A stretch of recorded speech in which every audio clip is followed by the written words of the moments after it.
Meu nome é João Laércio Lopes Leal e eu autorizo o meu depoimento nessa entrevista para a utilização no documentário em questão. Beleza. João, como é que Maringá aparece no mapa e quando que isso se dá? Pois bem, o mapa, o que nós temos de registros documentais é que o vocábulo Maringá aparece primeiro como Ribeirão Maringá. Na condição de patrimônio criado em Londrina em 1936, há registros documentais em Londrina, em documentos lavrados pela Companhia de Terras do Norte do Paraná, dando conta do patrimônio Maringá, baseado no Ribeirão Maringá. Agora, um mapa produzido pelo governo do estado do Paraná, o que se tem mais antigo que consta como Maringá é 1945, né? Um mapa que circula tendo a Estrada Mestre ou Estrada Tronco como principal artéria aqui no norte do Paraná. Então, nós diríamos que mapa, carta geográfica, é 1945. Entretanto, desde 42, uma famosa fotografia da Marcha para o Oeste, né, ali no Maringá Velho, já existe o barracão do Hotel Campestre, ou Hotel Maringá, se preferir chamar, com a placa Maringá. Mas você já tem a gleba Patrimônio Maringá em 38 também, que no livro da professora Franciluz, você já tem lá a gleba Maringá e a gleba Patrimônio Maringá, duas glebas com o nome de Maringá. Então, nós podemos dizer que são vários registros que constam o vocábulo Maringá, né? Cartas geográficas ou mapas, documentos de cartório, escrituras, né? Então, nós podemos dizer que desde 36 já existe o vocábulo Maringá para designar. Ô João, e quais eram as principais características do vilarejo ainda na década de 1940? Então, o vilarejo que nós chamamos de Maringá Velho, que ele tem como ponto inicial o ano de 1942, ele tem uma pré-história que é o fim da picada, que é o fim da estrada tronco ou estrada mestre, que começa em Londrina em 1936. 2 anos depois, ele culmina no fim da picada, que é onde hoje está o restaurante Fim da Picada e também o Bosque das Grevilhas, naquela região. Por que é importante falar, então, desse ponto, o Fim da Picada, quando fala de Maringá Velho? Porque a partir dele, em 38, que se dá uma descida, né, para aquela depressão na Avenida Paranavaí, onde ali começa, em 42, o Maringá Velho. Então, não dá para falar do Maringá Velho, que tem seu início em 42, sem nos referirmos ao Fim da Picada em 38, que é a referência dessa artéria, dessa picada. Perfeitamente. E como é que era a composição do comércio ali na década de 1940 em Maringá? No Maringá Velho, porque a gente não tinha só o núcleo do Maringá Velho. Tínhamos Maringá Velho, a gleba Sarandi, onde nós temos lá a Estrada Guaiapó, temos a região do Mandacaru, que também começa a se formar naquele momento. E temos Floriano. Floriano também. Eu queria que você falasse um pouquinho do Maringá Velho, o que a gente era nesse núcleo urbano, comercial, e estes outros núcleos que circundavam a cidade. Sim. A gleba Sarandi, que você se referiu, ali você vai ter a chegada de primeiros núcleos familiares, né, onde a família Taguchi, né, entrou para a história como sendo uma das primeiras, se não a primeira, né? Na gleba Sarandi, Sarandi com Y, deixando claro, né, na grafia, né, onde ali você vai ter o estabelecimento ali no Guaiapó, naquela região, de várias famílias. E ali, descendo aquela testada, descendo aquela via, você vai ter a gleba Ribeirão Pinguim, que é onde nós vamos ter, por exemplo, a Fazenda São Bonifácio, adquirida em 1938 pelo padre Emílio Scherer, né? Então, a gleba Pinguim, ela também é pioneiríssima, de primeira hora, em Maringá. O Mandacaru também já tem algumas escaramuças, né, pelo córrego Mandacaru. Na Morangueira também já tem algum movimentozinho ali de famílias rurais. tendo como base ali o córrego Morangueiro, né? E a Morangueiro mesmo, porque Morangueira é posterior, né? O gênero masculino para o feminino. E temos Floriano. Mas quem se destaca por uma efervescência maior, por uma ebulição, é o Maringá Velho, porque vai ter estabelecimentos mais consequentes, né, como serrarias, barbearias, padarias, loja de comércio, porque nós temos 8 quadras, mas primeiramente são ocupadas 6 quadras, até 47. A quadra 1, 2, 3, 4, 5, 6. A 7 a 8, que é onde fica a Capela Santa Cruz, por exemplo, ela é de 46 para frente, né, próximo a 1947. E ali havia uma movimentação muito interessante, né? Havia um núcleo, porque como ele era associado ao mundo rural, ali era difícil separar o mundo rural do mundo urbano. Tanto é que você tinha a Rua Pinguim, né? A Rua Moscados, a Rua Itupeva, que eram nomes de águas, né? Uma forma de você ter referências urbanas, mas associado ao mundo rural. Mas havia uma atividade comercial e de prestação de serviços também, como também atividades industriais, tendo como fundo o extrativismo, né? Que nós estamos falando do quê? De serrarias. Ali perto também havia já uma cerâmica, uma olaria, né? Então, o Maringá Velho é a grande comunidade que aglutina as movimentações econômicas, sociais e políticas, né? Que é um lance muito interessante. Legal. João, vamos falar então da fase distrital, já que a gente entrou nesse aspecto político. Na segunda metade dos anos 1940, grandes comerciantes se tornaram líderes naturais da cidade, auxiliando a viabilizar benfeitorias, equipamentos como capelas e escolas ali no Maringá Velho, né? Dessa liderança destacam-se Ângelo Planas e Napoleão Moreira da Silva. Quem foram essas figuras e como se tornaram essenciais para o surgimento da organização partidária na cidade? Pois bem, né? Você citou Ângelo Planas e Napoleão. Um veio de São Paulo, né? De ascendência espanhola, né? Veio de Bauru, e no caso seu Ângelo Planas, que se estabeleceu ali no Maringá Velho com uma casa de comércio que é um ícone, a Casa Planeta. E era também um proprietário rural, era um fazendeiro. Então era um homem de muitas posses, né? Era um homem rico, mesmo para os padrões da época. E ele era uma pessoa que, segundo a história, e me parece que isso é real, ajudava muito as pessoas. Contribuía, vendia fiado, né, vendia a prazo. Então foi granjeando, ele foi angariando muita simpatia, muita amizade, foi criando um capital sentimental muito forte. E o Napoleão é um baiano, né, de ascendência portuguesa, e também se estabeleceu na área comercial, com uma empresa, né, a Casa Napoleão ou Casa Moreira, né, que é uma dúvida aí, né? Mas o fato é que era uma casa de secos e molhados, parecida com a do Ângelo Planas, um pouco menor, né? Mas o Napoleão ele era uma figura muito articulada, né? Ele já tinha uma experiência na área política, já era uma pessoa que tinha bom trânsito. E começou a se destacar também, frente a outras pessoas, ajudando elas, né? Uma pessoa muito simpática, um baiano muito querido. Então, você começa a ter essas duas lideranças econômicas e sociais também despontando no mundo político. Legal.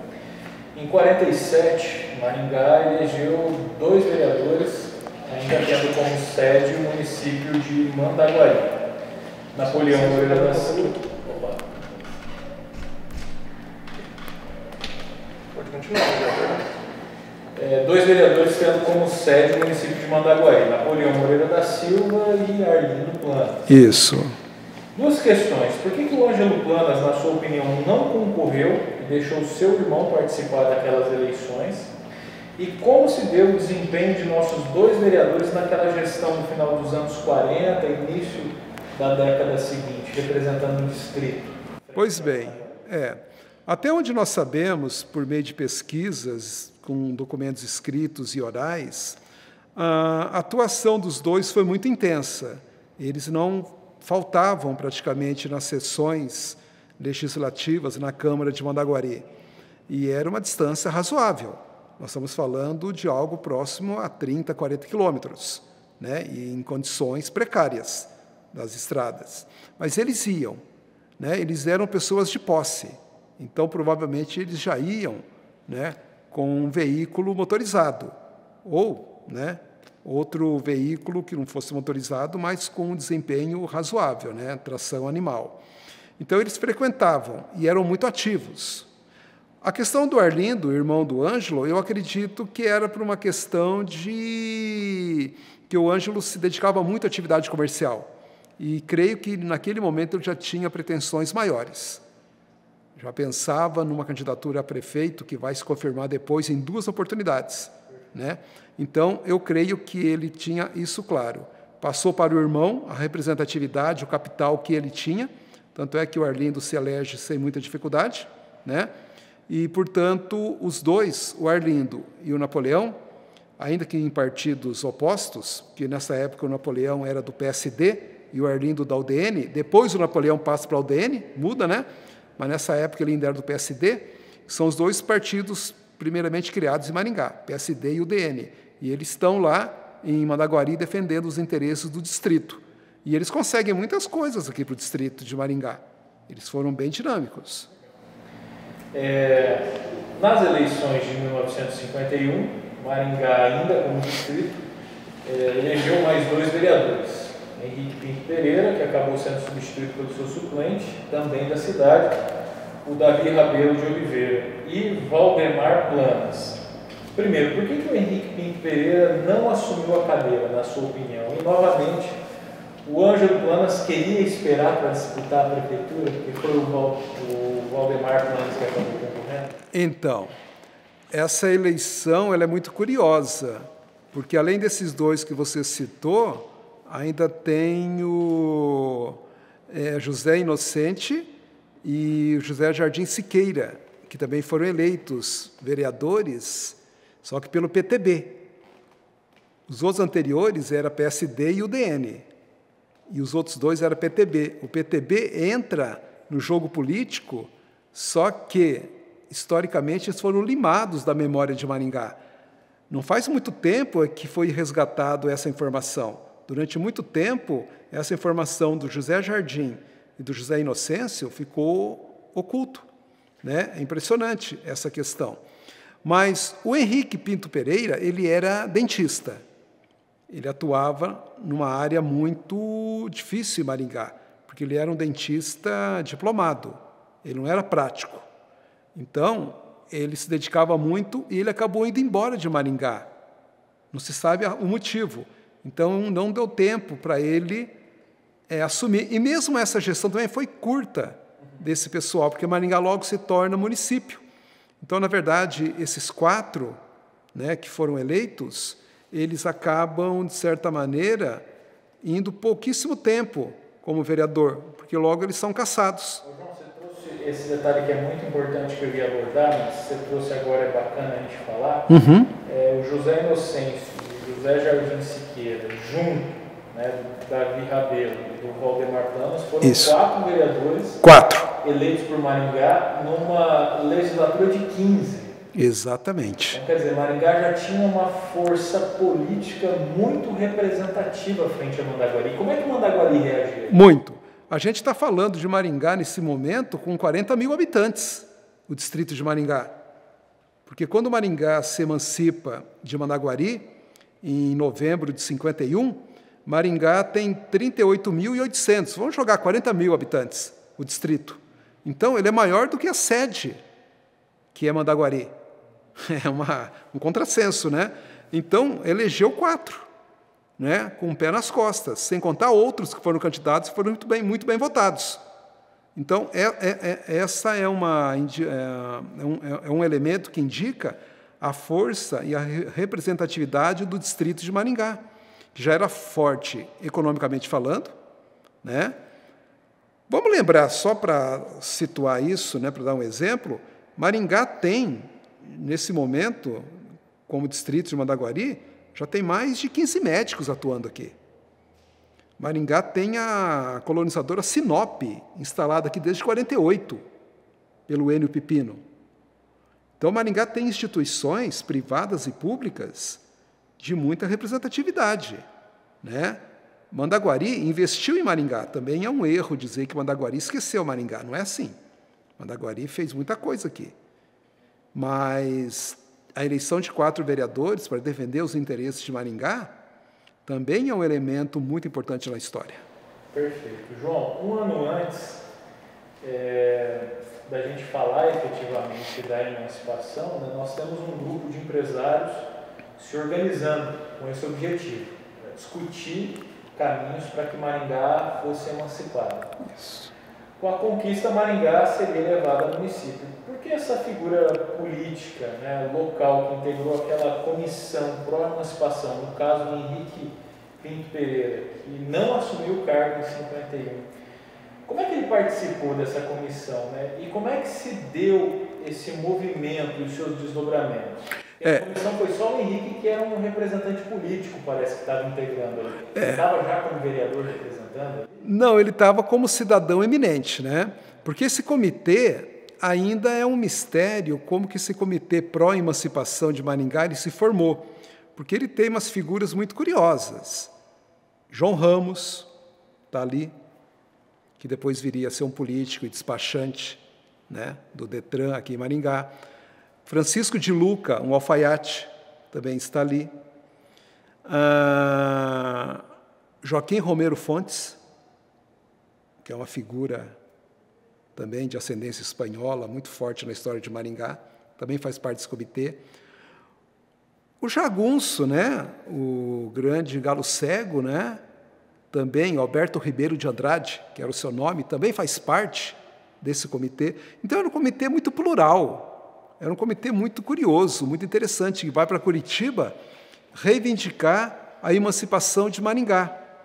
E aí tem, já embutido nesse comitê, que ele é bem plural, ele é bem diversificado e pluripartidário, e plurideológico também, né? Você vai ter a participação dos 2 deputados estaduais que vão patrocinar a emancipação política de Maringá, que é o Francisco Silveira da Rocha, de Marialva, né? E também ligado a Maringá, que é do PTB, e o deputado Rivadavia Vargas, que é da UDN, pai do Túlio Vargas, que muda para Maringá. Esses deputados, eles rodam no interior do estado para tentar identificar cidades que tivessem condições e atingissem aqueles critérios mínimos de emancipação? O Rivadavia, sim, porque ele era de Curitiba, né? A base eleitoral dele. Agora, o Francisco Silveira da Rocha, não, ele era daqui. Esse não rodava, ele morava em Marialva, né? Só para lembrar o pai do Marco Aurélio, né? Né? Marco Aurélio da Rocha. Então, esses 2 deputados foram fundamentais, junto com o Comitê Pró-Emancipação, para fazer com que o Bento Munhoz da Rocha Neto, o governador na época, né, em 51, assinasse a Lei 790, né, que cria o município de Maringá. E diversos outros. Né? E diversos outros. É uma baciada, né? Mas aí eu acho que eu tenho uma visão de que, assim, muita gente fala, mas o município de Maringá seria criado independente, tinha pujança econômica, tinha pujança política, tinha pujança social, prestação de serviço, já superava a sede do município, no caso Mandaguari. Então, o comitê e os deputados, eles choveram no molhado, né? Eu não acho isso. Eu tenho o entendimento de que foi importante a articulação política, porque não era simples, haviam forças que lutaram para que Maringá não se tornasse município. Como, por exemplo, Mandaguari, né? Mandaguari e a própria companhia também, né? Melhoramentos no norte do Paraná. Ela embaçou o quanto pôde, né? Ela retardou o quanto pôde a emancipação política de Maringá. Como retardou também Mandaguari, né? Porque ela sempre brigou com o poder público.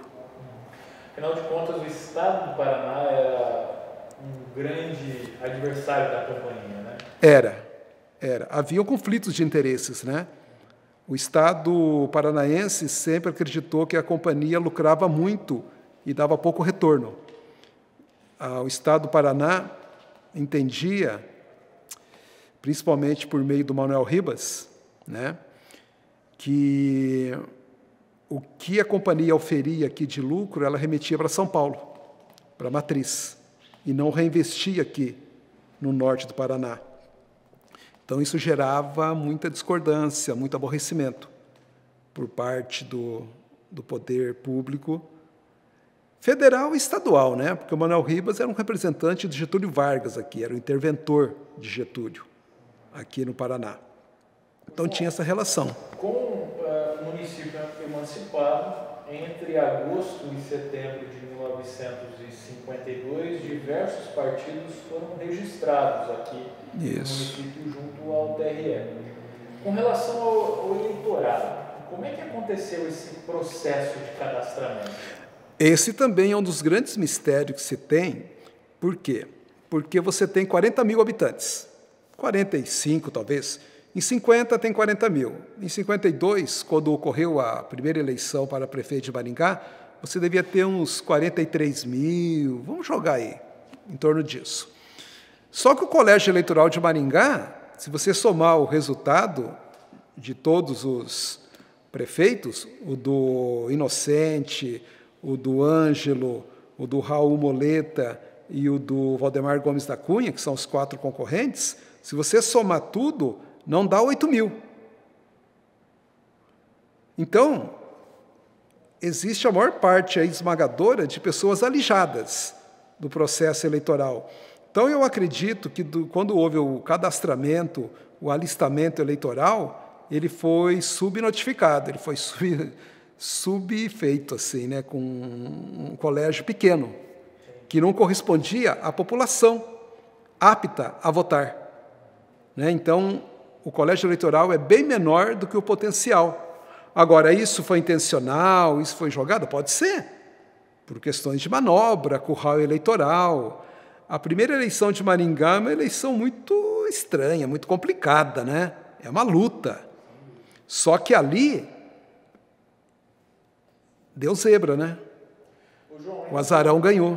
Ainda falando com relação ao alistamento eleitoral, os registros indicam que na época, assim como hoje, era necessário no título de eleitor ter uma foto, né, do eleitor. Isso. E tinham que se transportar as máquinas fotográficas gigantescas para a zona rural da cidade. Então, você tem algum registro, algum relato falando sobre isso, que você se lembra? Eu sei que, por exemplo, os 2 japoneses pioneiros na fotografia de Maringá, né, o Tsutomu Sanuki e o Kubota, né, o Shizuma Kubota, eles fizeram muito trabalho na zona rural, principalmente em Floriano, em Guatemi e outras localidades rurais, para tirar foto a soldo de partidos políticos, porque os partidos que faziam esse trabalho, né, e para torná-los legais, o seu título para serem eleitores, né, aptos. Então, esses 2 japoneses trabalharam muito, ganharam muito dinheiro nesse tipo de ação, de ir para o campo. Em novembro de 1952, ocorreram as primeiras eleições municipais, né?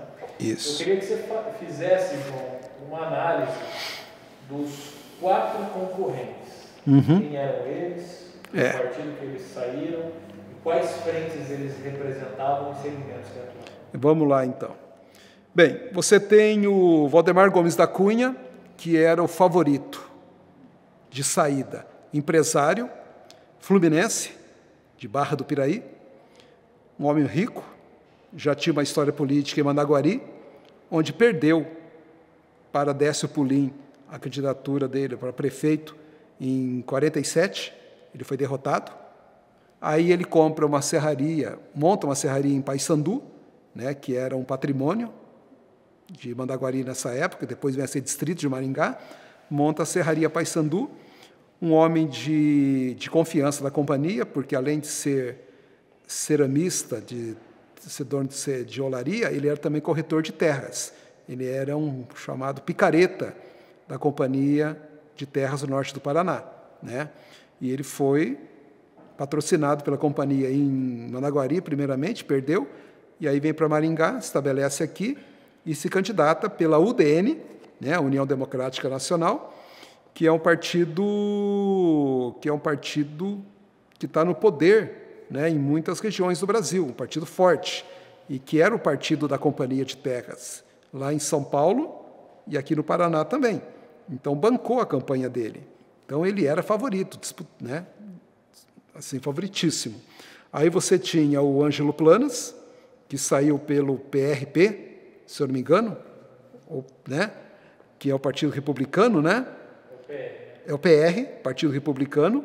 O Ângelo Planas era comerciante, como nós falamos anteriormente, fazendeiro, um homem rico, com muito capital sentimental, muitos amigos, que era o segundo, digamos assim, na hierarquia dos candidatos, né?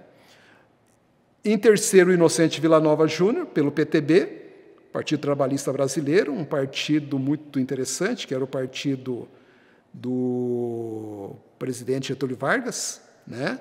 Muito carisma. O Inocente era um homem de esquerda, né? Um homem agnóstico, segundo ele mesmo, né? Talvez um eufemismo de ateu, né?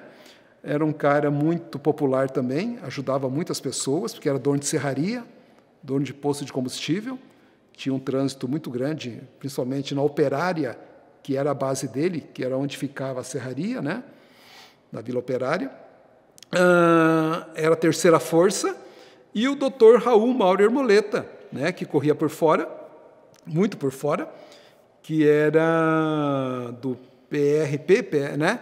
Que era o outro partido, menos importante, menos concorrido, o PSP, e o Dr. Raul era um cara assim popular também, o pessoal dizia boa praça, né? Era barbudão, né? Um jeitão assim também, né? Parecido com o Valdemar Gomes da Cunha, que era o Valdemar Barbudo, né? E ele também se sentiu empoderado para ser candidato, mas foi um fiasco, ficou em quarto lugar. Agora, os três que nós falamos, não, ali foi pau a pau, né? Ali a diferença foi mínima entre um e outro. Inclusive, o Duque Estrada, ele categoriza aquela disputa como a corrida do Vale Tudo. Episódios bastante folclóricos marcaram aquela disputa, incluindo até mesmo panfletos apócrifos. Muito. Fake news, né? Mas já existia naquela época.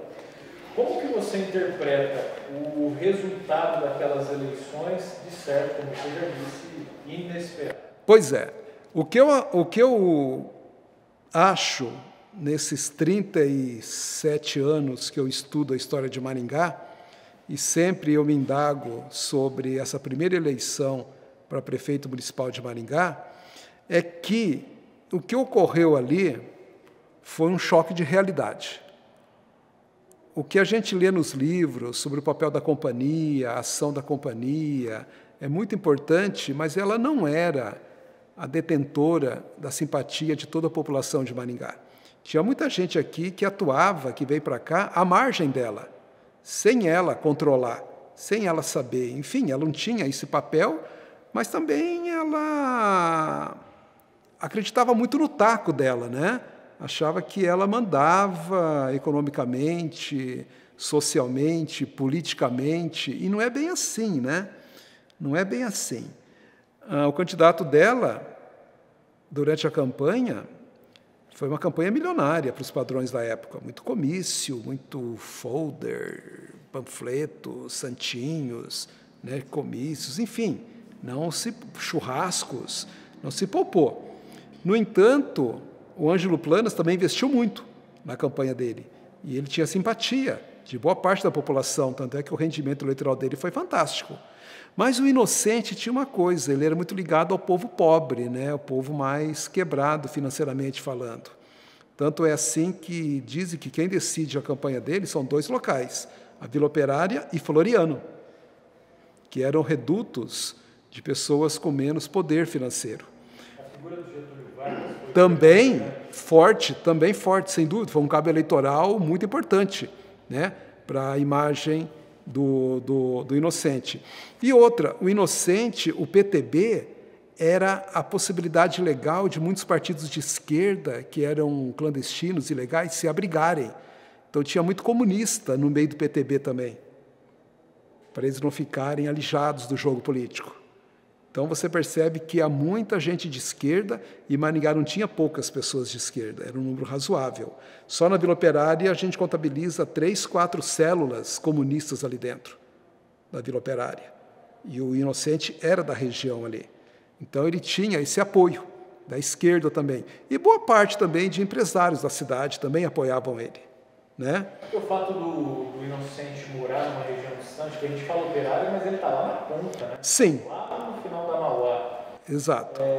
Também é um fato bastante sui generis isso, né, João? Ele não estava inserido na elite local da cidade. O Inocente, Miguel, a gente tem que lembrar que ele é de Curitiba. Ele não é de São Paulo. E nem do Rio, como é o Ângelo Planas, como é o Valdemar Gomes da Cunha. Então ele já tem esse diferencial. Ele vem de Curitiba. O Inocente é curioso. O Inocente morou 13 anos em Londrina, antes de vir para Maringá. O Inocente era vendedor de combustíveis, né, da Atlantic. Então, ele morou 12, 13 anos em Londrina. Aí, quando ele percebe que lá não tem mais espaço, ele vem para cá e abre uma serraria, lá pelos idos de 43, 44. Né? Então, ele é uma figura meio outsider, no sentido de que ele não está no jogo mais visível, ele não está ali, vamos supor, na mídia da época, né? Em rádio, em programas ali, você tem já a Rádio Cultura, né? Já atuando ali, começando, nascendo.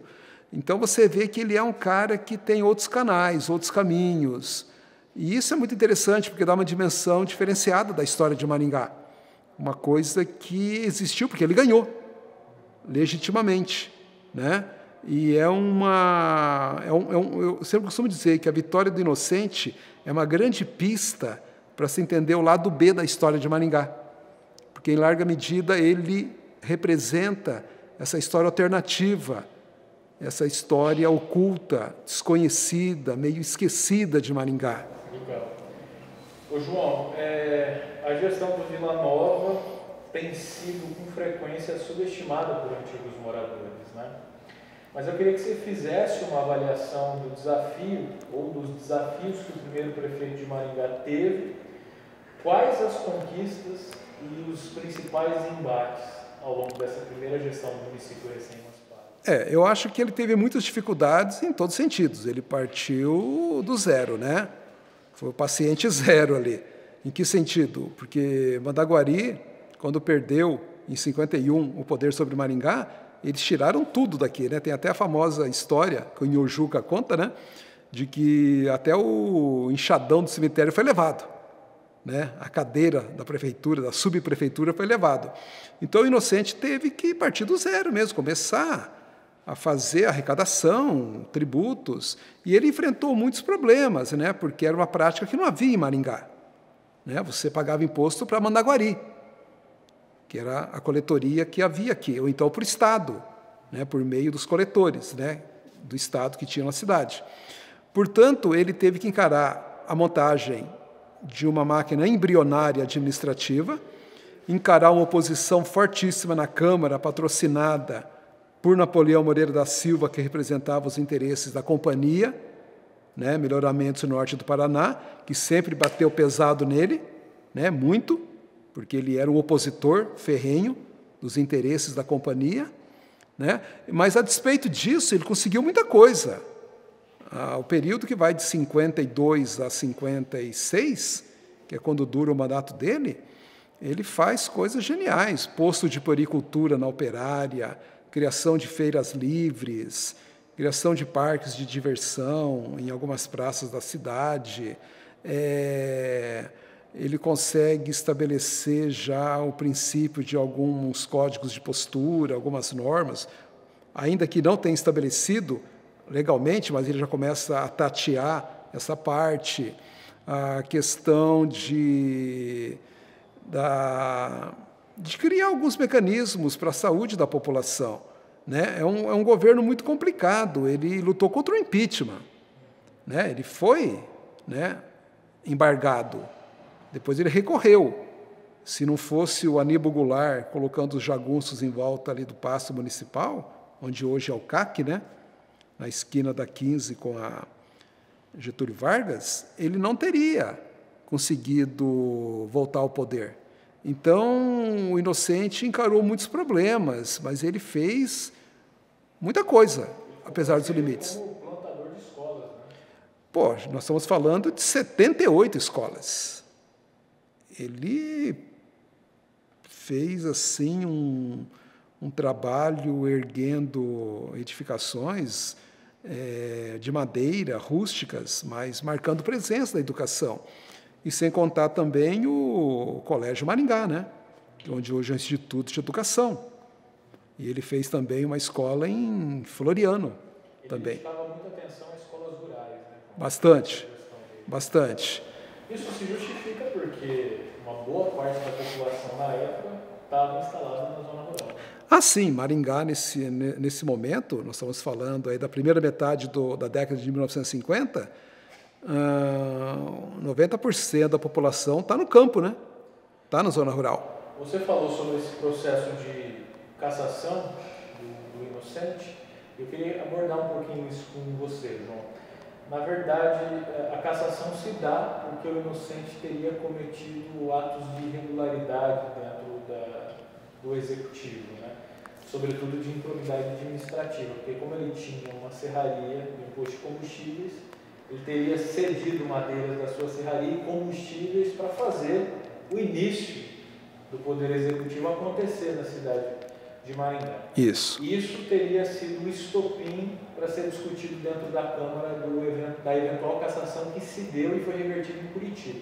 Isso. Por outro lado, também ocorre uma situação de que há um acidente na Serra do Cadeado e descobre-se nesse acidente que o Inocente, com os caminhões da prefeitura ou carros da prefeitura, estava levando madeira para Curitiba e nesse acidente morre algum funcionário público e tal. Como é que se deu essa cassação, João? E na cabeça dela está o Napoleão coordenando todo esse processo, né? Tá. Essa história ela é muito interessante, né? Porque até onde se sabe, o Inocente ele tinha realmente culpa no cartório. Ele não era de todo, com o perdão do trocadilho, inocente. Ele tinha responsabilidades, ele tinha alguma coisa a dever, né? O problema, Miguel, é que eu vejo assim, a minha opinião sobre esses episódios, que são verdadeiros.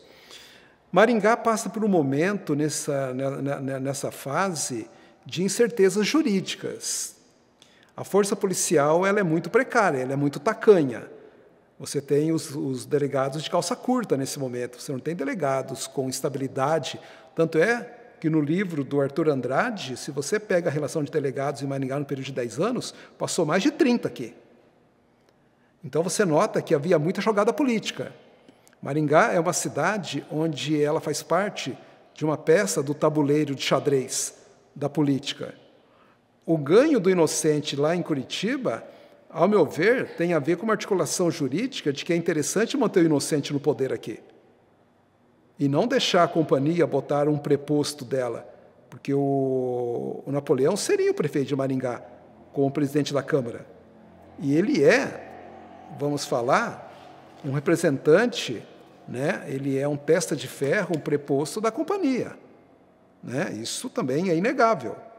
Portanto, havia uma jogada política, e que essas faltas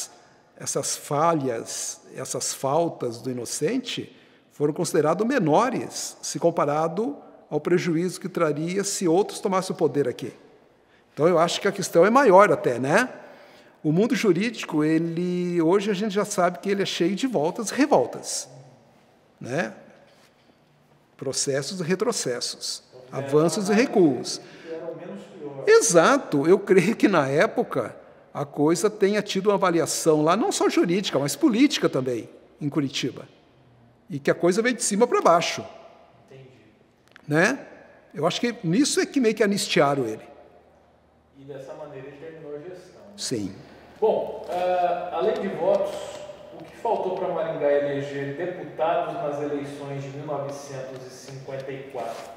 As tensões locais prejudicaram a organização de representantes com maiores condições, João? O que você acha? Eu acho que houve uma autofagia mesmo, né? Houve problemas de organização. E a coisa remonta lá de trás. Você vê, em 47, 48, Marialva elegeu um deputado. Maringá só vai eleger em 54. Então, a classe política aqui, ela foi autofágica, brigou tanto entre ela, que não conseguiram nomes fortes de consenso para representar a cidade. E isso vai acontecer futuramente em Maringá também. Vai eleger em 58, né? 58, nem 54. 54 tem candidato, mas não é eleito. Então você vê que a coisa é feia. Essa briga, né, essa briga de babuínos, um jogando excremento no outro e não zelando pela questão da cidade, isso tem história em Maringá, né? Isso não vem nos anos 80, 70 ou até 90. Isso vem lá de trás, dos anos 50. Maringá é uma cidade que tem na história determinados princípios, determinados fatos que ajudam muito a entender o que vem depois, viu?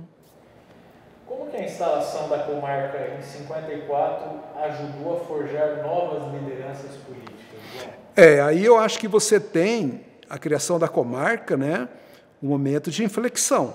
Aí a coisa começa a ficar mais séria, né, porque você tem já, antes um pouco, que é um prenúncio, que é a vinda do João Paulino Vieira Filho, de Mandaguari para Maringá. João Paulino era um político nascido em Antonina, no Paraná tradicional, veio para o norte do Paraná, um advogado, um homem, né, do mundo jurídico, ele se torna promotor público em Mandaguari e depois muda para Maringá e se torna advogado. E com a criação da comarca de 54, você vê que aí já começa a ficar mais séria essa história de questões legais, jurídicas todas, né? Mas ainda é incipiente, porque 54, né? E aí você tem a figura do Zeferino Krukowski, né? Que é o primeiro juiz de Maringá, você nota que ainda é cambaleante, mas já é o início de uma seriedade maior, e que logo vem embutido com a criação da diocese, também que é de 56. Então, eu acho que 52 com a eleição municipal, 54 com a criação da comarca, onde você já tem aí uma banca advocatícia anterior, mas que Maringá vira uma referência, porque começa a atrair mais advogados, e 56 no mundo do sacerdócio, do mundo católico, que Maringá vira uma referência também, né? Então, como é que Maringá, seu eleitorado empresariado, se apresentou para as eleições de 56? Havia ocorrido o amadurecimento entre os líderes políticos e as estratégias entre partidos e bastidores estavam fortalecidas? Eu acho que sim. Eu acho que a eleição de 56 ela apresenta algumas características diferentes da de 52. Por exemplo, você tem mais uma peça aí no tabuleiro que é a ASSIM, Associação Comercial de Maringá. Porque aí você já tem algumas figuras aí que já não concordavam muito com o que a prefeitura estava fazendo. A criação da ASSIM, que é 53, ela é uma organização de um poder que já existia, porém não consubstanciado numa entidade. A questão da criação de uma entidade como assim é uma forma de mostrar que os empresários querem também interferir nos destinos da cidade. Já interferem socialmente e economicamente, mas querem também interferir politicamente, né? E aí eles apostam muito as fichas em duas pessoas, né? No Ângelo Planas, que já tinha uma experiência anterior, e no Gerardo Braga, que é outra figura também muito interessante nesse jogo, né? O Gerardo Braga, médico, respeitado, né? Então eu acho que a eleição de 56 ela coloca mais elementos no tabuleiro, fica mais complexo o jogo. E aí também concorre o Otávio Perioto. Haroldo Leão Pérez, né? Que a gente tem junto com o Otávio Perioto. Exatamente, Haroldo Leão Pérez. O Haroldo ele vem diferente do Ângelo e do Gerardo, apoiado pela Associação Comercial e por outros empresários, o Haroldo vem, de novo, bafejado pela companhia, né? Pela UDN. Mais uma vez, a companhia que havia apostado e perdido com o Valdemar Barbudo em 52, ela volta com tudo agora em 56, apostando todas as fichas no Haroldo Leão Pérez, um advogado muito respeitado, carioca, né? Professor da rede municipal de ensino, um cara muito loquaz, né? Um discurso muito convincente, advogado, né? Um tribuno, assim, né? E Haroldo Leão Pérez, uma figuraça. Então, são esses 5 candidatos, né? E aí tem o cara mais interessante dessa jogada toda, que é o Américo Dias Ferraz. Que eu deixei por último, né, para falar, né? Do Américo, eu vou fazer uma pergunta. Por que você acha que o Napoleão Moreira da Silva não concorreu nessas eleições para prefeito? Então. Em 56, porque ele era uma liderança. Então. Já tinha demonstrado interesse lá no finalzinho da questão Essa pergunta é legal, né? Eu acho assim, o Napoleão, ele meio que colecionou uns dissabores, assim, umas invertidas, né? Ele era um cara muito popular, de posses, muito benquisto na cidade, mas o insucesso dele, quando ele achava que ia ser prefeito de Maringá, no tapetão, eu acho que aquilo deixou ele meio desgostoso, sabe? É a minha opinião. Posso estar equivocado, mas pelo que eu conheço de algumas falas, de alguns depoimentos aí de políticos antigos da cidade, dão conta de que ele ficou meio desacorçoado do mundo da política, podemos dizer assim, e não teria se lançado em 56, e também porque ele perdeu o espaço também, né, nos partidos. Ele acabou perdendo o espaço principalmente para o Haroldo, porque ele era da UDN. E aí a gente tem uma figura que, para mim, é a maior representação do Eldorado que a gente pode ter, que é o Américo Dias Ferraz. Esse é demais da conta, né? Você falasse um pouquinho sobre ele, como é que ele chega aqui no lugar e como é que ele faz a campanha que está de hoje. Então, o Américo, cara, ele era mineiro, viveu no interior de São Paulo um tempo, e de lá ele vem para Maringá, aproximadamente entre 46, 47, mais ou menos por aí. E ele vem com uma mão na frente e outra atrás. Dizem que ele vendia galinha na rua, escorada num cabo de vassoura, né? Pé no chão, ou pé de chinelo. Um cara muito pobre. E aí ele começa a trabalhar, a ganhar o dinheirinho e começa a investir em produtos agrícolas, né? Em cereais. E aí abre uma máquina de café e ganha muito dinheiro com o café, segundo dizem, comprando na baixa e vendendo na alta, né? Geadas, preços volúveis, muitas variações. O fato é que o Américo ele começa a constituir, né, um capital financeiro e político também, porque a gente não pode esquecer que o Américo foi vereador na primeira legislatura. Ele é suplente e, faltando 3 meses, ele assume. Então, ele não era uma pessoa neófita, digamos assim, um noviço na política, quando ele sai candidato em 56. Ele já tinha experiência. E, na época, ele era do PTB, na primeira eleição, Partido do Inocente, né? Mas aí ele sai do PTB e vai para o PSP, né? Outro partido. Então, o Américo, ele é um cara que saiu de 0 a 100 em 5 segundos, enriqueceu muito rapidamente, né? E era uma figura popularésima, assim, era um homem pé no chão mesmo. Vai fazer a campanha com uma moto niveladora. Moto niveladora, com uma viola no palanque, cantando, tocando, né? O caboclo violeiro, né? Esse detalhe que você falou, que ele era do PTB na gestão anterior, então ele tinha uma relação próxima com o Inocente. Tinha. Ele tinha que aprovar a intervenção dele pela cidade com a moto niveladora. Exatamente. Então ele tinha uma proximidade, que eu acho que com o tempo se afastou.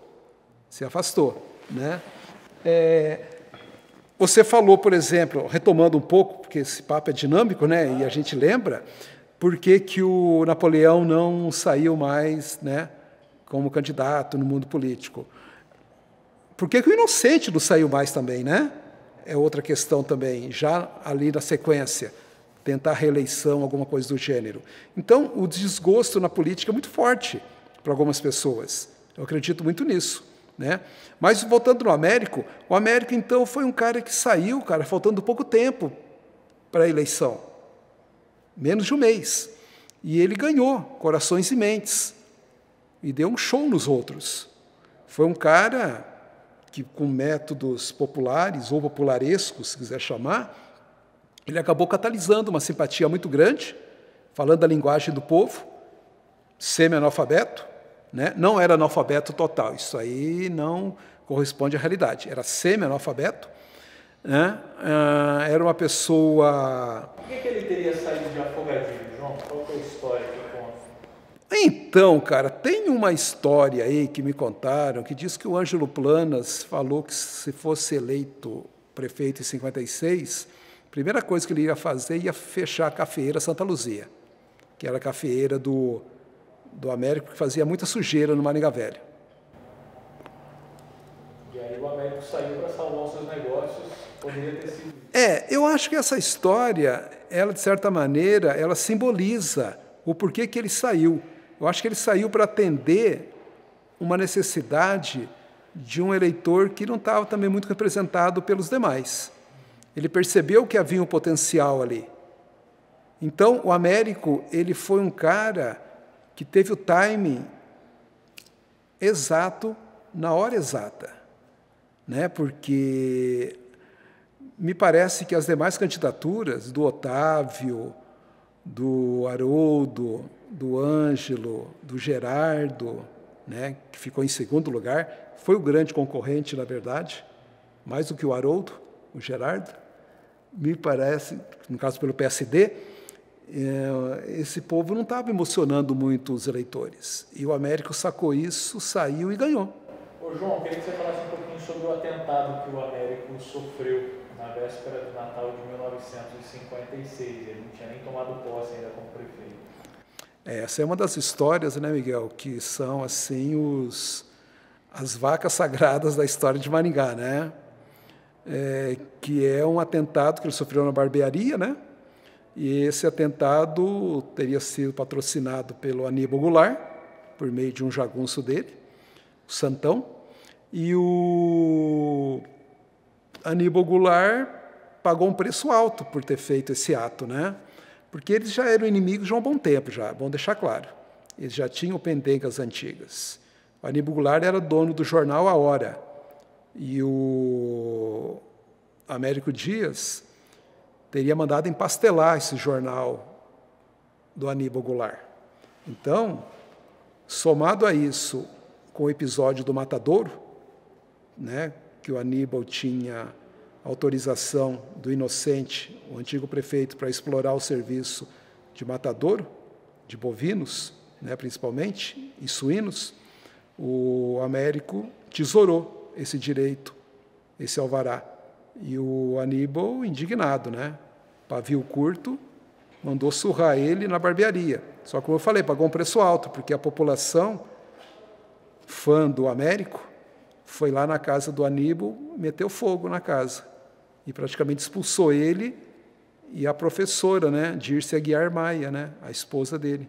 Ô João, eu queria que você fizesse uma avaliação da gestão do Américo, porque ele iniciou a sua administração com um bom relacionamento com entidades, inclusive com a própria companhia Melhoramentos Norte do Paraná, mas ele concluiu a gestão despachando sua cafeira lá no Maringá Velho com um certo desinteresse pela cidade.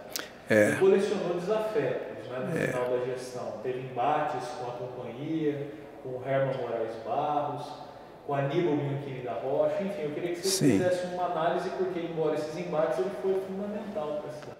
Foi. O Américo era um cara difícil, né? A gente não pode negar isso. Ele era um cara complicado, temperamental, né? Mas ele, em 57, 58 e meados de 59, até o ano de 59, ele foi muito ativo, fez muita coisa. 60, eu acho que daí já baixou a bola, já deu uma arrefecida. E é verdade, ele começou a despachar lá na cafeeira e deixava o Afonso Pinheiro Camargo, né, o sargento paulista, no paço, para atender o público. E ficava lá na cafeeira despachando, lá no Maringá Velho, sentia mais à vontade. Mas esses 3 anos, 57, 58, 59, ele fez muita coisa, cara. Eu posso citar o Código de Postura, o asfaltamento do centro da região ali da Brasil, principalmente da General Câmara, onde hoje é Basílio, até ali mais ou menos ali até a São Paulo, um pouco mais para cima, na Herval, ali naquela região central, né, o filé mignon ali. A criação da Biblioteca Municipal, a ajuda para realizar o primeiro Festival de Cinema de Maringá, onde sem a ajuda dele não teria ocorrido, dinheiro da prefeitura e com apoio logístico, né? Então ele fez muita coisa pela cidade, sem dúvida nenhuma. Porém, ele sempre foi desacreditado por uma elite intelectual e econômica da cidade que fez questão de macular o seu governo, de detonar com isso. Principalmente pessoas ligadas ao prefeito João Paulino, futuramente, que a gente vai falar depois. Né? Esse ponto que você colocou é muito importante, João, que eu queria explorar um pouquinho, que essas tensões das 2 primeiras gestões, somada à falta de recursos, que nós tivemos greve no final dos funcionários públicos, no final da gestão do Américo, isso, falhas administrativas e tal, acabaram apagando os 2 primeiros prefeitos da nossa história. E muitos dos antigos moradores consideram hoje João Paulino como o primeiro prefeito de fato da cidade. Quais as suas impressões sobre essa constatação nos dias de hoje? Então, eu particularmente acho que isso é um mito. Mito no sentido da mentira, que não corresponde à realidade, que tanto o Inocente quanto o Américo foram nulidades, né? Fizeram nada para a cidade. Muito pelo contrário. Tudo isso que eu enumerei aqui do Inocente e do Américo ainda não corresponde ao que eles realmente fizeram. Eles fizeram muito mais, né? Porque não podemos abstrair a questão da dificuldade do início. Como eu falei anteriormente, não havia nada, eles partiram do zero. Então, as pessoas que acabam detonando com a imagem dos dois, ou desconhecem a história real de Maringá, ou estão mal intencionadas ao construir essa narrativa, desconstruindo o governo desses 2 caras, do Inocente e do Américo. Eles fizeram muito, em todas as áreas. Esses caras trabalharam demais contra tudo e contra todos. A gente não pode esquecer, e eu volto a falar, que existe uma força brutal nesse momento aí, que é a Companhia Melhoramentos Norte do Paraná, que tem uma influência política e econômica muito grande na cidade, e que os 2 não se davam bem com ela. E ela também, era recíproco.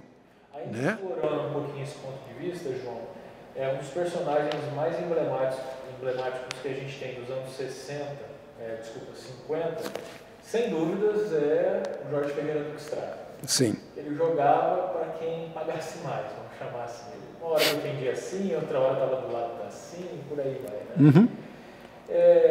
Em 1960, ali naquele finzinho, ele concorre nas eleições de 60. Né? E ele fica conhecido como a Pua. E aí eu já quero engatilhar na sequência como é que ele se posicionou nas eleições de 60 e depois ele lança o Terra Crua, que não é muito bem recebido na cidade. Eu queria que você fizesse uma análise sobre isso. Então, o Duque Estrada também é uma daquelas figuras lapidares, assim, emblemáticas da história de Maringá. Maringá tem grandes peças, né? A gente falou do Américo, do Inocente, né? O Napoleão, o Ângelo, né? Planas, mas o Duque Estrada é outra figura também fantástica, e é um cara articulado, advogado, dentista também, aviador, cerealista, um homem dos 7 instrumentos, né? Polivalente. E o Duque Estrada, além de tudo, escrevia muito bem, né? Deixou um monumento literário aí, que é o Terra Crua, né? Portanto, ele foi um cara que ele trafegou em alguns lados, ele andou por alguns lados, né? Se julgava um cara de esquerda, até um comunista, o pessoal chamava de comunista granfino, né? Um comunista de champanhe e caviar, né? Tinha muita posse. Alguns chamavam de hipócrita, né? Rico, comunista, como pode? Tá. Mas o fato é que o Duque Estrada deixou registrado no livro dele e outras crônicas um pouco dessa maleabilidade da política local, de como que você muda de lado. Napoleão mudou de lado. Era do PSD e foi para o DN. Américo mudou de lado. Era do PTB e foi para o PSP. Então, a mudança de lado não era uma exceção. Numa cidade, num local que está se organizando, que está nascendo, essas alterações ideológicas, políticas, de temperamento, era muito comum. Eu acho que isso é meio que uma condição, não vou dizer natural, mas é algo muito plausível dentro de uma região de colonização recente, onde as forças estão expostas e estão sujeitas a mutações, né? Então, o Duque Estrada, ele foi candidato em 60, né? Mas ele tinha sido candidato anteriormente a deputado estadual, em 58, se eu não me engano, onde ele também não logrou o êxito, né? Já levou uma invertida ali. E ele meio que também ficou meio desgostoso. Acho que uma das idas dele embora de Maringá é um pouco isso também. Como a gente falou lá do Inocente e do Napoleão, né?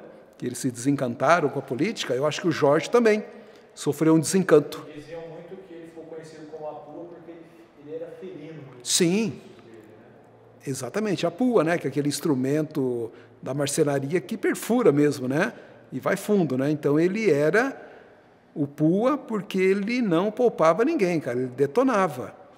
Eu acho que como ele percebeu que era o canto do cisne dele aqui em Maringá, que ele já estava batendo de retirada, ele falou, agora eu vou chutar o pau da barraca, né? Como é que o Terra Crua foi recebido pela população maringaense em 61? Porque ele publica crônicas, né? Isso. Quando ele converte em livro, a receptividade foi outra. Foi mal, né? Foi mal. Foi mal e a gente sabe que esse livro ficou no ostracismo muitos anos. É a prova disso. Ele ficou banido da historiografia maringaense por 15 anos ou mais. Quem resgata esse livro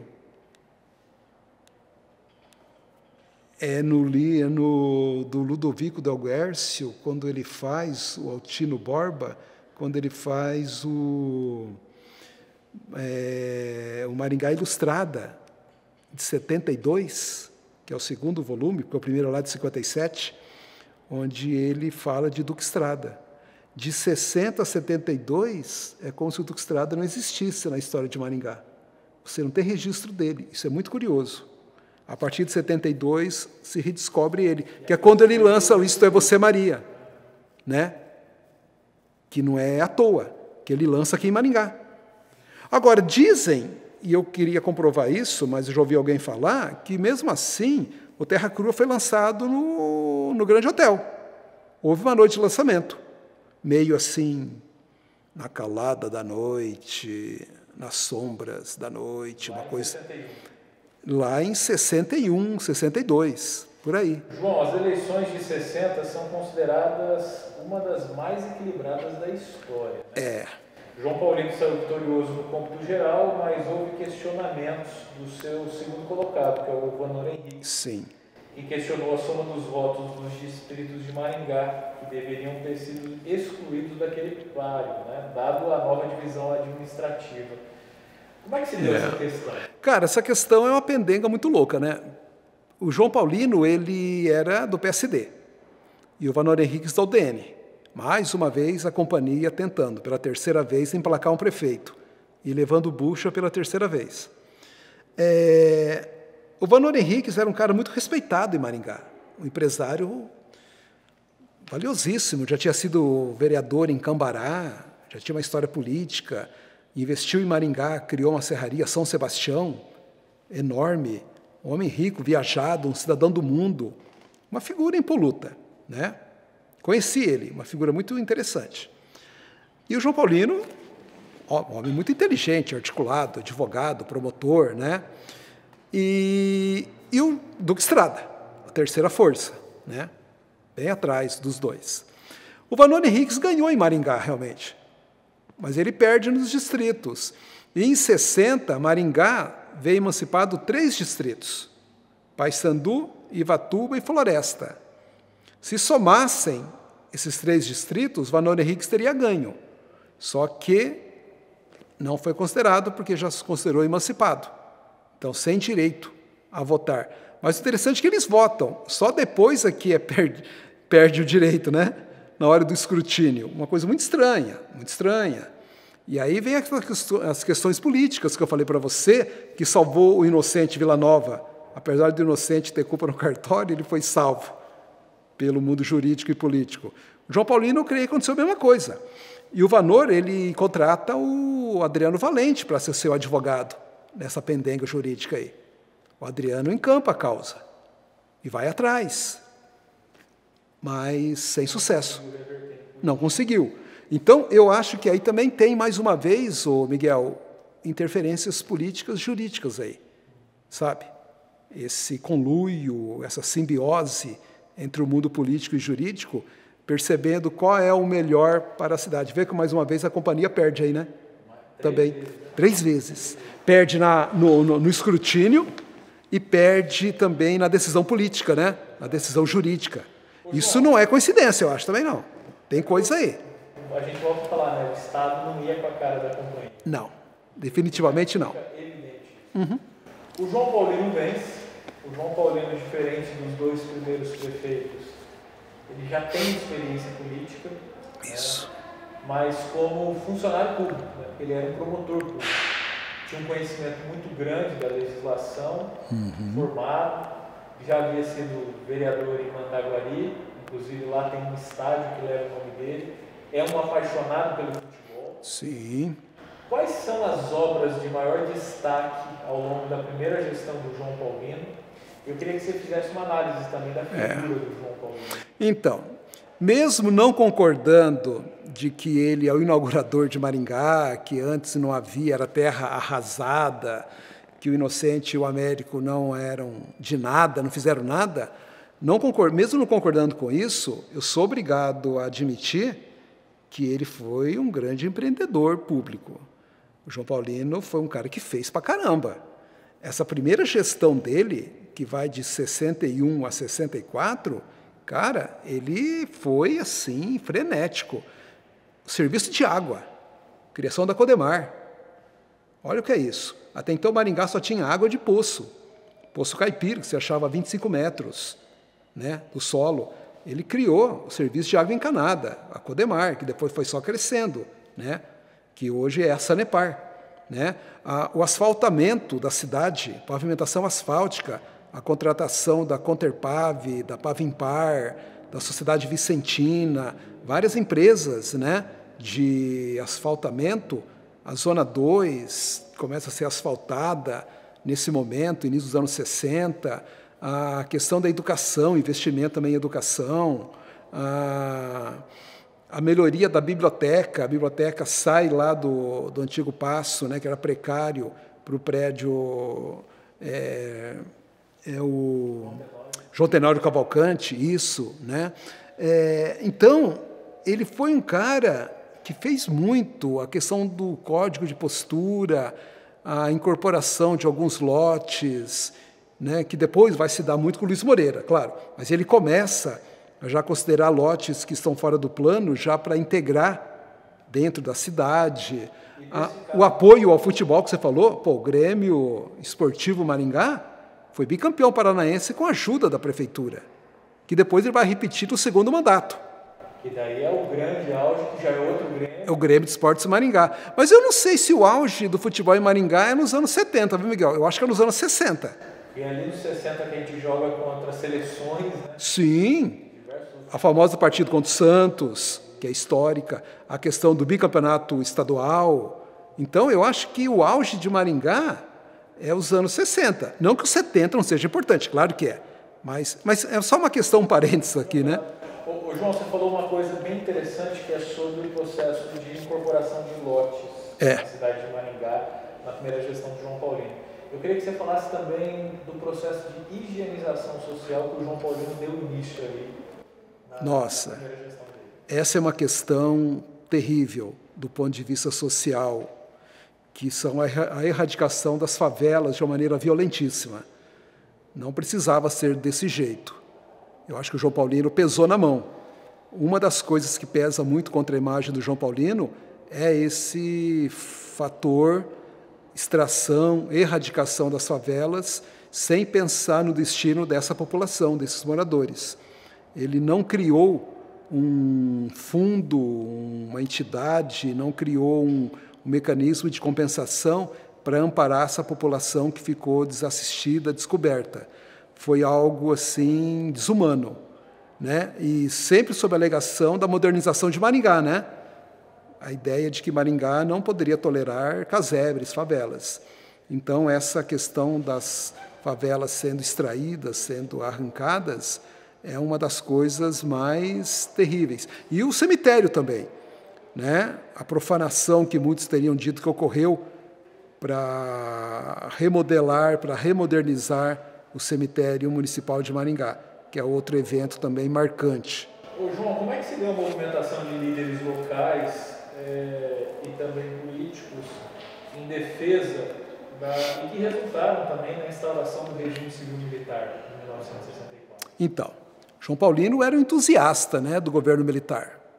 Ele sempre defendeu, ele sempre admirou a disciplina militar, ele sempre olhou com muito bons olhos a forma como os militares administravam na caserna e depois o país, né? E tanto é assim que ele celebrava o 31 de março como uma data, principalmente no segundo mandato, nos anos 70. Ele celebrava com bandas, com festa, criou uma praça chamada 31 de março, inclusive, né, para lembrar esse episódio. Então, ele era um cara muito... João Paulino era um cara conservador nos costumes e também na política, né? Mas era um conservador inteligente, né? Um cara eficiente. Era interessante porque ele não fumava e não gostava que ninguém fumasse perto. Não, antitabagista ao extremo. Completamente contrário à prática fumígera. Bem, o João Paulino ele faz o sucessor, Luiz Moreira de Carvalho. Sim.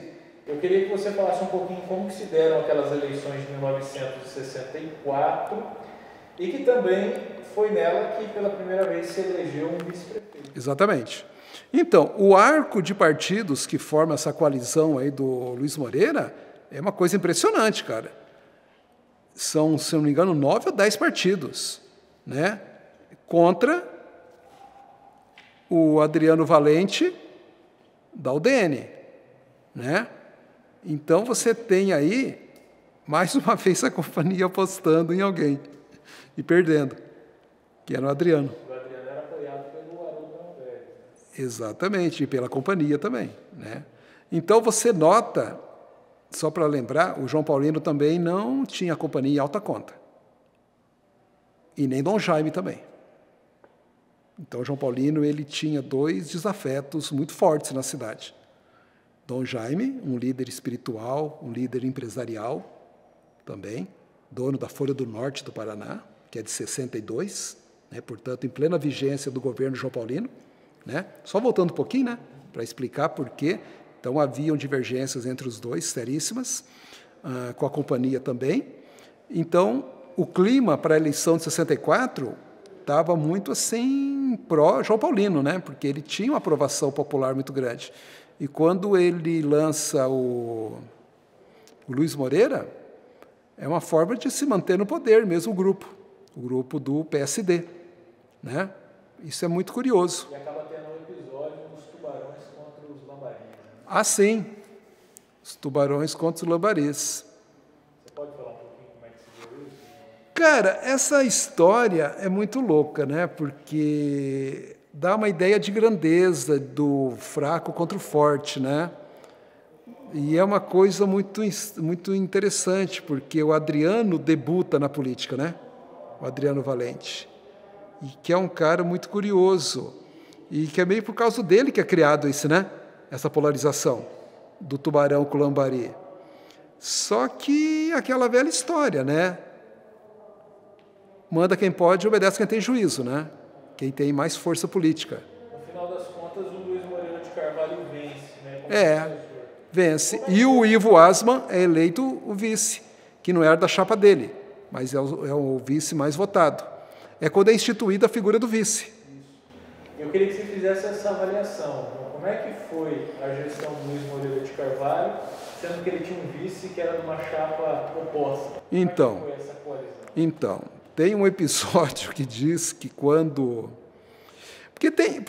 reza a história, e isso merece ainda algumas comprovações, mas vale a pena a gente colocar aqui no documentário, porque é um teste também, é um laboratório de ideias. Dizem que o candidato do João Paulino, na verdade, não era o Luiz Moreira de Carvalho. O candidato era o Ivo Asman. Esse que era chegado ao João Paulino. Mas o Ivo não tinha a penetração social que tinha o Luiz Moreira, que era um médico, que já tinha sido vereador, não era um debutante do mundo político, né? Fez uma administração como vereador muito boa, muito elogiada. Era médico, fazia muita caridade, atendia de graça lá no Maringá Velho e depois no Maringá Novo, né? Então era um cara muito popular. E ganhou. Então ganhou não por causa do Ivo Asman, ganhou por causa do Luiz Moreira. Mas o candidato do João Paulino era o Ivo Asman. Aí disse que quando ganhou a eleição, disse que o Ivo Asman sentou na cadeira. Falou, agora eu vou ser o prefeito. Diz que o Luiz Moreira falou, saia daí imediatamente. O prefeito sou eu. Então já deu uma ideia de como que a relação deles era tensa. Foi tensa. A relação do Luiz Moreira com o Ivo Asman não era boa. E como é que você avalia a gestão do Luiz Moreira de Carvalho? Muito interessante. Muito empreendedora também, cara. O pessoal costuma dizer também, é engraçado, né? Alguns mitos entram para a história que devem ser desconstruídos, né? Com informações, obviamente, fidedignas. O Luiz Moreira não foi um cara assim tão discreto, tão pacato, como muita gente faz crer. O mineirinho, quieto. Não, não é nada disso. Luiz Moreira era um cara que tinha proeminência, ele gostava de aparecer. Tanto é que ele deu o nome dele para a praça principal de Iguatemi. Batizou com o nome dele, em plena gestão. E no caderno de relatórios da gestão dele tem uma foto dele, Alicerce do Futuro. Então não era assim um cara tão discreto. Mas ele fez muita coisa. Ele investiu pesado no estádio Yuri Davis, refletores, arquibancada, porque estádio é uma coisa que é igual à igreja, né? Cada um vai construindo uma parte com o tempo. É uma obra que não tem fim. E o Luiz Moreira investiu muito no estádio, fez os estacionamentos diagonais no centro da cidade, fez o viaduto do café, conseguiu muito dinheiro estadual e federal. O Colégio Gastão Vidigal sai de onde é o Instituto e vai lá para Líbero Badaró, no governo dele também. Há um investimento estadual na educação fortíssimo. Ele investiu na Codemar também pesadamente, qualificou. Então, ele fez muita coisa para Maringá, sim. Muito longe de ter sido um prefeito ineficaz, ou então devagar. Não tinha nada de devagar, não, e nem discreto. Foi um cara muito ativo. Legal. Você fez umas fotos? Fiz. Então tá bom. João, em 1968, as eleições foram marcadas pelo bipartidarismo e as legendas foram criadas e virou um inferno isso, né? JP e Haroldo Pérez, ferrenhos opositores, se abrigaram na arena. Renato Celidônio, o opositor, liderou o MDB. Como se deu aquela disputa que teve JP Arginal Ribas e Adriano José Valente na disputa? E também teve outro episódio folclórico dos pés de chinelos, né? Exatamente. Aí, cara, é assim, o Adriano é uma figura muito interessante, é um advogado paulistano, trabalhou muito tempo com o prefeito Milton Menezes em Londrina, foi assessor dele, veio para Maringá no final dos anos 50, estabeleceu banca advocatícia aqui, saiu candidato em 64, foi derrotado pelo Luiz Moreira, mas foi criando um nome, né? Foi criando uma imagem. E ele saiu candidato pela Arena, né? Pelo MDB. Ele sai pelo MDB e depois, uma vez eleito, ele passa para a Arena. Né? Isso, exatamente. Isso gera muita revolta também de muita gente. Não sei se foi uma boa jogada. Politicamente foi porque atraiu muitos recursos de Maringá, mas muita gente ficou de cara virada com ele. Né? Então, ele acaba ganhando de um peso pesado, que é o João Paulino, que depois de ter sido prefeito e ter eleito o seu sucessor, ele acaba voltando, pleiteando novamente ser prefeito, e perde, né, para o Adriano, que mais uma vez joga com o complexo de vira-lata do pé de chinelo. Né? Já tinha feito com o Lambari, aí com o pé de chinelo. Então, o Adriano, ele, em termos de marketing, ele era muito esperto, muito inteligente. E era um homem também muito dinâmico. Né? Ele venceu o João Paulino, que não é fácil numa eleição majoritária. Não é fácil. O Artinal já era um candidato menos, né? Menos conhecido e menos badalado. Mas o Adriano foi uma proeza, uma façanha ter vencido o João Paulino. Ninguém acreditava também. Aquelas eleições também, João, elegeram a primeira vereadora de Maringá, né? A MDBista Sebastiana Costa Tobias. Havia um movimento de mulheres tentarem conquistar espaço na política ou Maringá estava atrasado no processo? Não estava, não. Você já tem candidatas em Maringá desde a década de 50. Já tem candidatas desde a primeira eleição. Já existem mulheres. Maringá nunca deixou de ter mulheres candidatas. A eleita foi a Sebastiana, nessa eleição de 68, mas candidatos você já tem em todas as outras anteriores. Né? Essa é a que galga sucesso, que obtém êxito. Né? Então, existe um movimento aí de mulheres, não organizado e forte, mas há iniciativas individuais, ou de alguns grupos, de lançarem candidaturas femininas. Né? Essa é uma parte da história de Maringá que ainda merece um resgate mais apurado. Essa participação das mulheres nas campanhas. Não só angariando votos, fazendo campanha para os candidatos, mas como candidatas mesmo, lançando o nome delas. João, eu queria que você fizesse uma análise da gestão do Adriano Valente. Maringá já é uma cidade consolidada, a gente pode dizer, né? 72 ali ganhando 69, 72 ganhando a sua força. Uma análise para nós. O governo Adriano, ele é muito intenso, é muito forte. Talvez também porque ele está alinhado em boa parte do governo dele, principalmente na segunda metade, com o Haroldo Leão Pérez, que se torna governador do Paraná. Né, governador biônico, né, indicado pelo presidente Emílio Garrastazu Médici. Então, o pouco tempo que o Haroldo ficou no poder do Estado, que foram 8, 9 meses, ele trouxe muita coisa para Maringá. Né? Então, o Adriano, por exemplo, ele é o responsável pela criação, em larga medida, não só ele, mas ele é o cara que ajuda a criar a UEM, não é pouca coisa, é muito, né? A UEM, ela muda a história de Maringá. Ele cria o Parque do Ingá, ele cria o Parque de Exposições, ele institui a pré-escola em Maringá, com a USAP e a UPAP. Né? Então, você percebe, ele cria o SOS, que é o Serviço de Obra Social, também, que é atendimento, que é o embrião da assistência social de Maringá, da SASC, da Fundação, que são depois que vão se, né, robustecer. Mas ele é o que dá o pontapé para essa iniciativa da caridade pública, né? Porque você já tinha caridades praticadas por Rotary, Lions, grupos de trabalho, assim, clubes de serviço, né? Mas você tem uma iniciativa pública com mais recursos com Adriano Valente. Então, ele foi um prefeito realmente muito forte, sim, em termos de realizações. Legal. Ô, João, com a queda do Haroldo Leão Pérez, a gente tem uma mudança no cenário político de Maringá para as eleições de 72, né? Eu queria que você falasse um pouquinho disso e já entrasse como é que foi essa eleição de 72 que o Silvio Barros venceu. Então, você já tinha uma experiência anterior da vitória da oposição do MDB com o Adriano Valente. Depois ele passa para a Arena.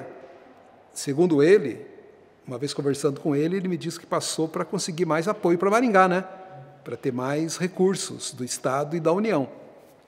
Faz sentido, né? Então, ele venceu pelo MDB. Então, a vitória do Silvio Barros não foi surpresa nesse sentido, que continuou com o MDB, né? E o Silvio Barros, ele fez assim uma campanha muito interessante, né? Uma campanha com muito material publicitário, muitos cartazes. Tem um cartaz rosa dele, assim, com uma foto dele, que é clássica, que ficou aí nos documentos políticos espalhados pela cidade. Então, ele foi um cara que apostou muito na propaganda política. Eu acho que ele é um dos inovadores que modernizou um pouco a propaganda impressa em Maringá. Né? Muito interessante o Silvio Barros nesse aspecto. E ele enfrenta o Marco Antônio Lourenço, né? Que é um cara muito curioso, que era um diretor da Codemar e que era apoiado pelo Adriano, né, pelo prefeito, mas que não logrou êxito, não ganhou, perdeu para o Silvio. E o Silvio jogou com toda a tradição histórica dele também na cidade, né, com o pioneirismo dele. Silvio Barros já tinha sido vereador. Com exceção do João Paulino, até o Silvio parece que tudo é meio de zebra, né? Do João Paulino e do Luiz Moreira Carvalho. Foram eleições de zebra. Todo mundo que emplacou não era quem esperava. Mas o Silvio também, ele começa com uma zebra também, porque o Marco Antônio era o cara mais badalado, porque ele tinha a máquina da prefeitura, né? Por detrás. E o Adriano fez uma baita de uma gestão, né? Foi um governo muito bom. E como é que você avalia a gestão do Silvio? Porque o Silvio também foi uma gestão gigantesca. Cara, eu avalio muito positivamente. Eu acho que o Silvio Barros, né, foi um prefeito, um dos melhores da cidade. Ele investiu numa coisa, e aí eu falo porque eu senti na pele isso, porque eu era morador da Vila Operária, nessa época, nos anos 70, 73, 74. Ele asfaltou todo o bairro e implantou galeria de esgoto e águas pluviais, cara. Isso é um negócio fantástico. A Operária foi o primeiro bairro de Maringá a ser totalmente coberto com esse tipo de infraestrutura, com esse saneamento, né? E era um bairro carente, e um bairro que ele deu prioridade. Isso é muito interessante e foi muito útil, né? Uma coisa incrível. O Chico Neto, centros esportivos, o viaduto da Tuiuti, uma solução viária muito inteligente, né? Ele foi muito empreendedor também. O Silvio fez muita obra pública. O Silvio também era uma pessoa muito enérgica, né, me parece. Fumava muito. Muito austero. Foi deputado depois, né? E foi. Acabou falecendo em 79. Como é que deu a morte dele? Muito precocemente. Foi uma surpresa, né? A cidade foi, assim, assaltada com essa informação. Ficou, assim, estupefata, assombrada, né? Porque foi de uma hora para outra, né? Foi fulminante e de repente. E era um político que poderia contribuir muito para Maringá. Outra obra dele também muito importante é o transbordo de Itaipu. Ali na saída, né? Para Campo Mourão, ali naquela região. Onde hoje é o Parque Itaipu, né? Para quem não sabe, o transbordo é uma região onde muitas peças eram montadas aí na época da construção da barragem de Itaipu, em Foz do Iguaçu, e que era montada aqui em Maringá. Então, os caminhões não levavam as peças, muitas vezes, inteiras. Eram montadas aqui e daqui ia para lá. Então, era uma região intermediária. Então, Maringá tem uma participação muito grande na construção da barragem de Itaipu, na usina. Ô, João, eleições de 76, o João Paulino volta. Vence mais uma vez a disputa. A gente pode fazer essa análise aí, que é um prefeito, que é o primeiro prefeito que se reelegeu. Ele era uma espécie de porto seguro pelos eleitores ou não? Como é que se deu aquela conjuntura que foi vitorioso? Eu acho que aí é o seguinte, você tem duas administrações vencidas pelo MDB. João Paulino é da Arena, e ele enfrentou Horácio Racanello, MDBista, Valber Guimarães e Antônio Assunção. Era MDB1, MDB2 e MDB3. Né? E o João Paulino ganhou. Eu acho que ele conseguiu, de certa maneira, mostrar para a população que ele tinha sido um baita de um prefeito lá no início dos anos 60, e apesar de ter 16 anos, 12 para 16 anos aí, né, se pegar o início ou o final como critério de contagem, da gestão dele. E mostrou que fez muito. E queria fazer bastante também na segunda administração, como de fato fez. O João Paulino, ele meio que quebra aquela sina de que a gente fala que a segunda gestão é pior que a primeira. Geralmente tem essa marca, né? Que o pessoal meio que criou, que eu também não concordo muito não, né? Mas ele é a prova disso, de que realmente a segunda pode ser tão boa quanto a primeira. A segunda administração do João Paulino, que vai de 77 a 82, é um período muito fértil também, muito próspero para Maringá. É um período de uma retomada, porque Maringá tinha entrado numa certa sonolência, sabe? Maringá, que vinha com tudo nos anos 40, 50, nos anos 60 e 70 dá meio uma patinada. E a partir do final dos anos 70 e os 80 e 90, aí a coisa decola de novo. É interessante porque esse período, essa segunda gestão do João Paulino já não é mais de 4 anos. É de 6, isso. Só que no final ele releva o cargo para o Sinclair Sambati, para ele concorrer na chapa do Saul Raiz. Para mostrar o quanto que era graúda, né? Era gigante a figura dele. Ele recebe o convite do Saul Raiz, que é uma figura tradicional lá de Curitiba, né, do Paraná tradicional, para pegar uma figura do interior e alçar a condição de candidato a vice. Eu queria que você falasse sobre o Sinclair Sambati. Como é que foi a gestão do Sinclair? Então, o Sinclair governou por 1 ano e pouco, né? Ele era um engenheiro civil, professor da UEM, né? Paulista, né? E era um cara muito respeitado, muito austero também. O João Paulino gostava muito dele. Tanto é que o João Paulino só aceitou ser candidato a vice quando ele recebeu do Sinclair a informação de que ele ia encampar realmente e continuar com o governo dele, com o espírito do governo dele. E, de fato, ele fez isso. O Sinclair também manteve as obras, manteve as iniciativas dos 4 anos e meio, 5 anos do João Paulino e mandou bala, mandou as coisas, não decepcionou, não. Fez mesmo. E nessa época tem uma figura que ajudou muito o João Paulino também, que é o Luiz Gabriel Sampaio. Secretário de Educação. Esse cara também, ele tinha muita articulação em Curitiba. E os dois acabam morrendo, né? Tanto o Luiz Gabriel Sampaio quanto o Sinclair. Acidente de automóvel, cara, olha só. Né? Ô, João, a gente já falou um pouquinho sobre isso, mas eu queria detalhar um pouquinho melhor. O João Paulino é um aficionado pelo futebol. Era. E as 3 vitórias estaduais do Grêmio se dão na gestão do João Paulino. Sim. 73, 74 e 77. Exatamente. Como é que o João Paulino fazia o Grêmio ter um time potente para disputar? Cara, a primeira coisa, havia investimento de dinheiro no clube, né? Recursos do município diretamente no clube. E segundo, mobilizando a classe empresarial, fazendo esse meio de campo, o poder público pela sua projeção, pela sua liderança nata, né? Como regrador da sociedade, aquele que normatiza. Então, ele tinha um plano de abordagem aos empresários para que eles doassem recursos para o clube de futebol da cidade e investisse, né? Tempo, dinheiro mesmo, recursos financeiros. Então, ele fazia a coisa acontecer porque ele gostava mesmo, achava importante o clube. Né? O pessoal acusava ele de populista, um monte de coisa, mas ele nunca ligou muito para isso, né? Ele chegou a ceder um secretário para ser presidente do clube, né? Exatamente. Ele fez isso. Legal. Ô, João, 82, 15 de novembro de 82, nós temos a disputa aqui no município de Maringá, uma disputa bastante acirrada, né? Eu queria que você falasse como é que se deu aquelas eleições e o doutor Saíde Ferreira acabou vencendo aquele. Então, você tinha aí a legenda e a sublegenda, igual teve na eleição anterior, né?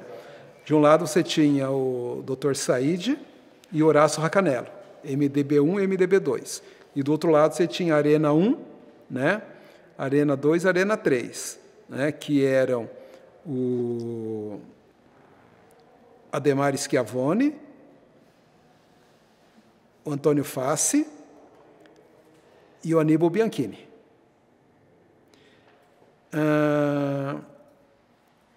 Dr. Saíde é uma figura muito curiosa, né? Por quê? Porque ele é um cara que chega aqui em 62, médico, monta o Hospital São Marcos, um homem de posses, fazendeiro, proprietário rural, né?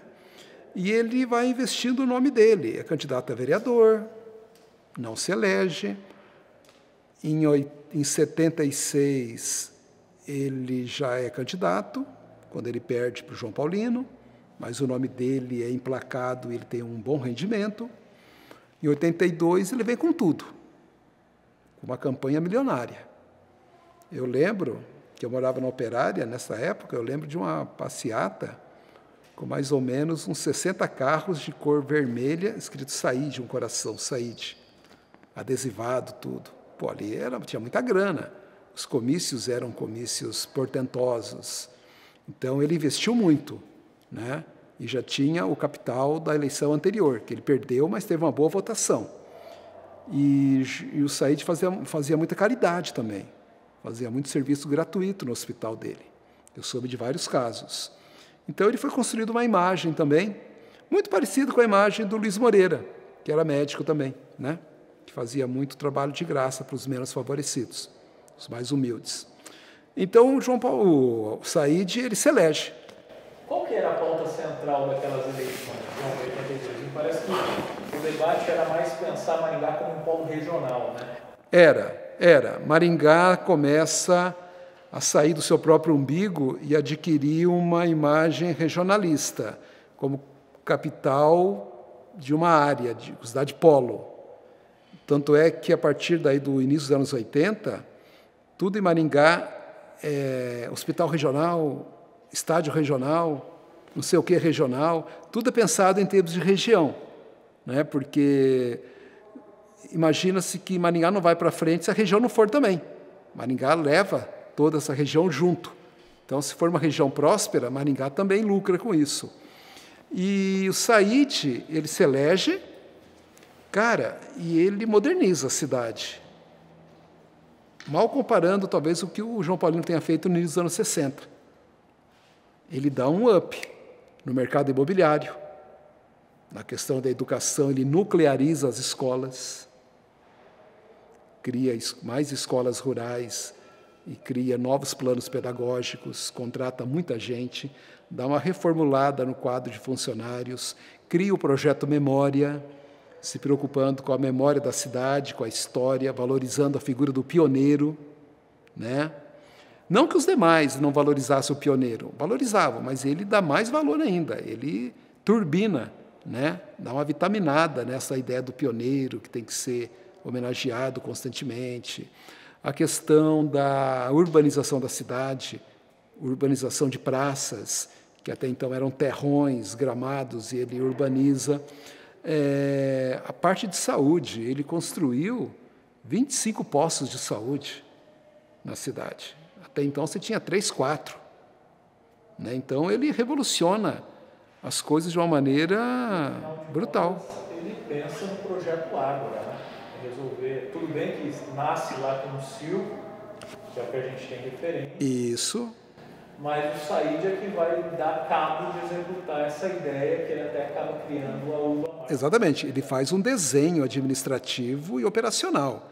Ele cria a Urbamar para poder levar à frente esse empreendimento de fazer uma cirurgia plástica, digamos assim, no centro da cidade.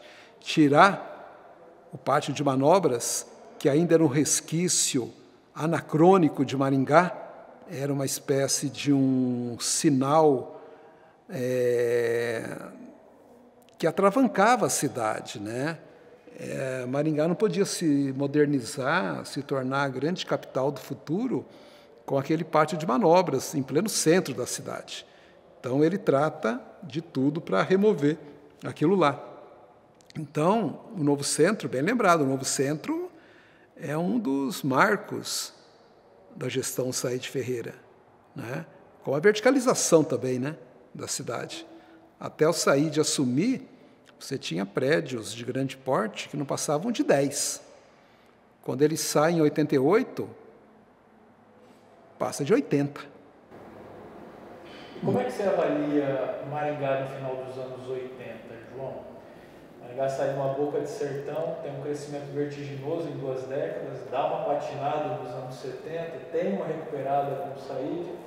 Qual que é o final dos anos 80 de Maringá?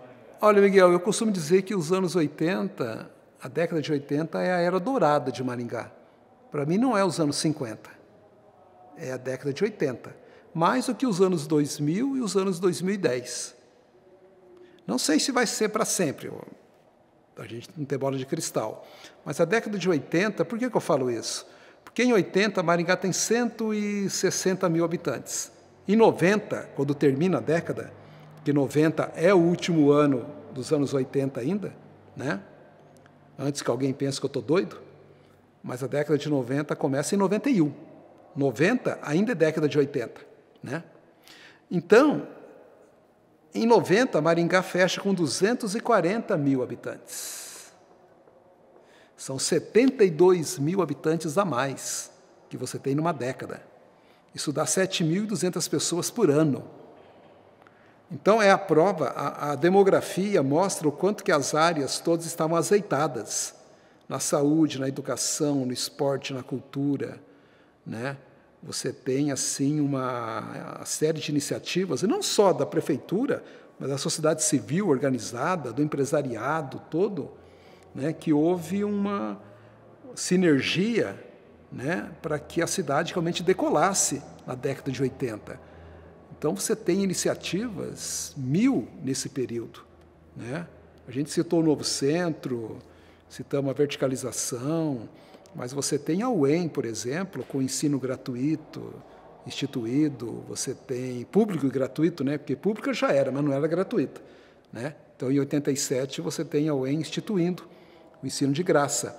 Então, você tem uma série de inovações, de modernizações, que depois vão cada vez mais amadurecer, mas tudo é plantado, tudo é ali mesmo pensado, esboçado, na década de 1980. Última pergunta, o Said ele também trabalhou com projetos muito voltados para a área social, sobretudo dedicando atenção a esse processo de higienização social que o João Paulinho tinha iniciado, né, para dar um abrigo mais adequado. Isso. Como é que foi isso? Ele faz isso, ele faz algo não tão violento, não tão truculento quanto o João Paulino, mas ele faz um programa de desfavelização também, né? Porque Maringá, na década de 80, ainda tem muita favela e cortiços.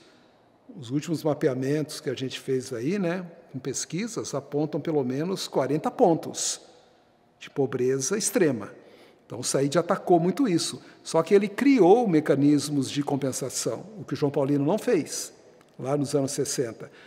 O Said ele investe criando a Fundação de Assistência Social, ajuda muito as entidades em vários grupos vulneráveis, socialmente falando.